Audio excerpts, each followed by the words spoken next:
Well, let's look ahead now to the next 12 months of the Trump presidency. Alleged Russian collusion and interference in the 2016 election is the cloud that still hangs over the administration. Throughout his time in office, Trump's relationship with Vladimir Putin has come up time and time again. Now, just 2 months into his term, then FBI Director James Comey announced an investigation into Russia's alleged role in the vote. Trump fired him, but the investigation continues now under Special Prosecutor Robert Mueller. Well, let's bring in Harry Litman. He's a former US Deputy Assistant Attorney General, and he joins us from San Diego. Harry Litman, thank you very much for joining us. Now, collusion or obstruction of justice, which one do you think Special Prosecutor Robert Mueller will be focusing on when looking at the Trump campaign? In the first instance, obstruction. He's built a very strong obstruction case already.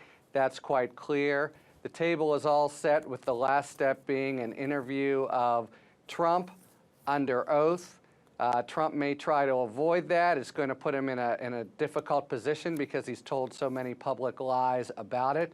But that investigation is discreet, bite-sized, and basically ready to roll. The Russia conspiracy or collusion investigation continues apace. I would say we're in the middle game there. And the money laundering investigation, maybe the most dangerous of all potentially, is in its infancy. But the immediate risk to the president is these obstruction charges.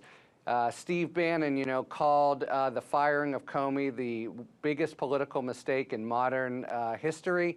And I think the fruits of that are now playing out. I mean, Tina, you've got to be concerned as a supporter of the Republicans and Donald Trump that this is going to play out, and it doesn't feel like it's going to end well for the president. No, but if you're looking at actually what is taking place, there are no charges of obstruction of justice at this time. The president is not being looked at for charges of obstruction of justice. There are possibly people under him, and that's what Robert Mueller is looking at. With regards to Russia collusion, there is absolutely zero proof whatsoever to this point, over 12 months of significant investigation of any collusion between the Trump campaign and the Russians. And with regards to money laundering, let's put that in context, okay? That has nothing to do with the campaign, the election, or the going forward administration. That has to do with an individual that was employed by the administration for a short period of time during the election and his business dealings with Ukraine and Russia long time ago. So it has nothing to do with the Trump administration. So let's not falsely put information out. That's not, be accurate with background information. I mean, we won't try to dig too much into the weeds, but collusion... May I speak to that, please? Please do, Harry. Okay, so actually all three of those things are wrong. As to the first, Trump is absolutely the target and under investigation. It's his actions that are front and center in firing Comey and trying to get the Flynn charges dismissed. He has been told he's not under investigation. That is not true. Please let me finish. That's exactly false.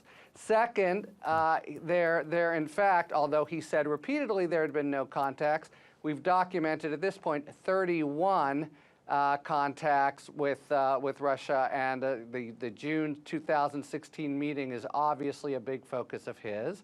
And then third, with respect to the money laundering, you're right. Of course, the exact same thing happened with President Clinton. It's not the case that impeachable crimes have to be only during your time in office. So I think on the facts, all three of those defenses don't wash.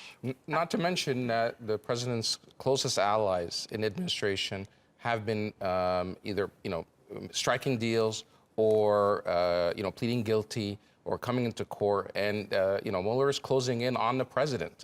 Other people that would be implicated, his own son, his son-in-law. So this is far from over, and it continues to have this cloud of doubt around the presidency, and we'll see. If there was nothing there, Mueller would not even investigate or interview the president. And this is the same president that continued to say there is nothing there, but all the evidence that keeps coming out shows that there was collusion, there was communication, and there was attempts to have, some further strategy. Okay, Ahmed, Tina, thank you. Harry Litman in San Diego, thank you so much for joining us.